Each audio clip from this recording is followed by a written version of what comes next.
कोविड-19 महामारी से कई उद्योगों को भारी नुकसान हो रहा है।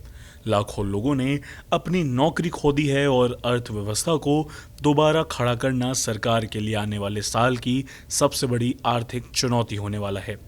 Centre for monitoring Indian economy यानी CMIE के सर्वेक्षण के अनुसार बीते महीने नवंबर में रोजगार में 20.3% की गिरावट दर्ज हुई और 35 लाख नौकरियां चली गई हैं। भारत में अर्थव्यवस्था की स्थिति को रिपोर्ट करने वाली CMIE की रिपोर्ट के मुताबिक तालाबंदी के बीच पहली तिमाही में रोजगार 20.3% गिर जाने के बाद यह दूसरी तिमाही में 3.5% ही सिकुड़ा, क्योंकि अर्थव्यवस्था ठीक होने लगी थी।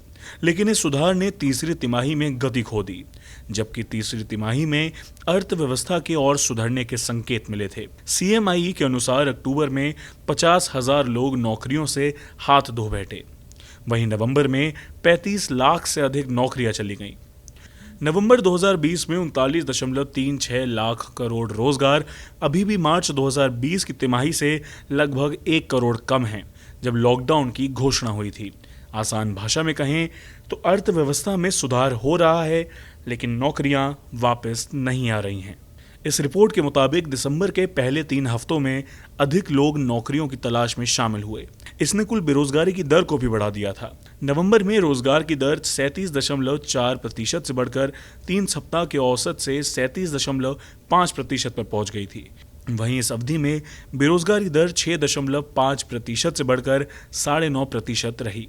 नतीजतन ये उम्मीद की जाती है कि तीसरे तिमाही के अंत तक रोजगार संख्या लगभग 39.5 करोड़ होगी, यदि इस तिमाही के बाकी दिनों में कुछ बड़ी उथल पुथल नहीं हुई तो। इसका मतलब वित्त वर्ष 2021 की तीसरी तिमाही में रोजगार वित्त वर्ष 2020 की इसी तिमाही में आके गए 40.5 करोड़ की तुलना में 2.5% कम होगा। इससे पहले देश के सबसे बड़े bank state bank of India ने भी एक रिपोर्ट में साफ किया था कि GDP के कोविड पूर्व स्तर पर पहुंचने में लंबा वक्त लगेगा। SBI की रिपोर्ट में कहा गया है कि GDP के कोरोना वायरस महामारी से पूर्व के स्तर पर दोबारा पहुंचने में वित्त वर्ष 2020-21 की चौथी तिमाही से भी 7 तिमाही आगे का वक्त यानी करीब 2.25 साल लग सकते हैं। राहुल गौतम की रिपोर्ट, गो न्यूज़।